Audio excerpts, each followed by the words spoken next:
مقرر ہے اپنے اس وقت کے اوپر ہر شخص اپنے خالق و مالک سے ملاقات کر رہا ہے، لیکن بڑے خوش قسمت وہ لوگ ہیں جن کو اللہ یہ رمضان المبارک کی سعادت نصیب فرماتا ہے۔ عزیز بھائیوں، یہ رمضان بہت بڑا ایک نیکیوں کا سیزن تھا جو بڑی برق رفتاری کے ساتھ اپنے اختتام کی طرف بڑھ رہا ہے۔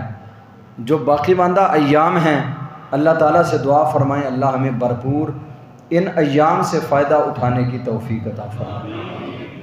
شیخ سعدی رحمہ اللہ کے بارے میں آتا ہے، ایک دفعہ شیخ سعدی کہتے ہیں میں ایک باغ کے اندر گیا اور باغ کے اندر بلبل کبھی کسی ٹہنی سے چمٹ کر رو رہی تھی، کبھی کسی ٹہنی سے چمٹ کر رو رہی تھی، اور کہتے ہیں میں نے اپنے ہی من میں ڈوب کر کہا کہ تو کیوں رو رہی ہے؟ کبھی کسی ٹہنی سے چمٹ کر روتی ہے، کبھی کسی ٹہنی سے چمٹ کر آنسو بہا رہی ہے، کیا مسئلہ ہے؟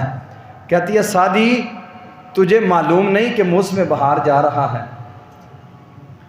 کہتے ہیں مجھے اس نے جواب دیا سعدی میں نے کہا کہ موسم بہار تو آتا رہتا ہے جاتا رہتا ہے، اس میں رونے والی کون سی بات ہے؟ کہتی ہے سعدی یہ تو مجھے بھی معلوم ہے موسم بہار آتا بھی رہتا ہے جاتا بھی رہتا ہے، جب تک دنیا کا نظام ہے اسی طرح یہ چلتا رہے گا، میں تو رو اس لیے رہی ہوں پتہ نہیں آئندہ موسم بہار مجھے نصیب ہوگا یا نہیں ہوگا، آئندہ سال ہم میں سے کون ہوگا کون نہیں ہوگا۔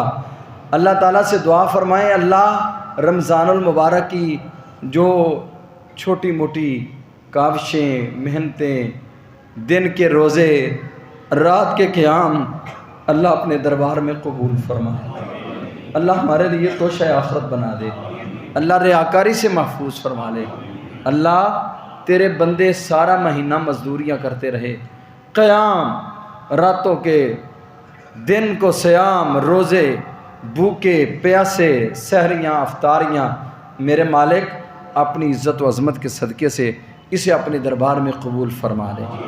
اے اللہ جو کمیاں رہ گئی کوتاہیاں رہ گئیں اے اللہ اپنی رحمت سے وہ درگزر فرما دینا۔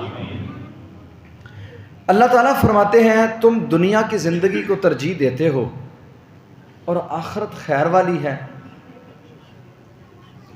یہ بات جن لوگوں کو سمجھ آئی نا ان لوگوں نے دنیا کی طرف توجہ نہیں دی۔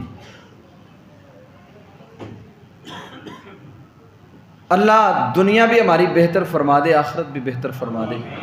ربنا آتنا فی الدنیا حسنہ وفی الآخرۃ حسنہ وقنا عذاب النار۔ اے اللہ دنیا